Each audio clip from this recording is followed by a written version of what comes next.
नमस्ते. आपण कॉन्स्टिट्यूशन विषयी पाहत आहोत. आतापर्यंत आपण 1 ते 10 हे पाहिलेले आहेत,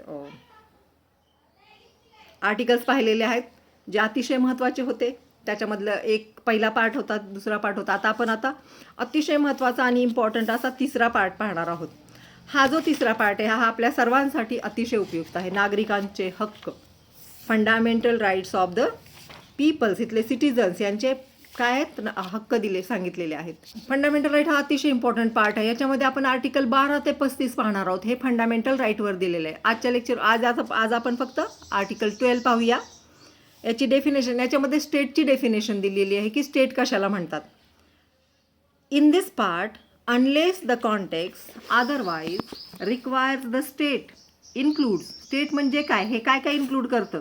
the government and parliament of India and the government and the legislature of each of the state and all local or other authorities within the territory of India or under the control of the government of India.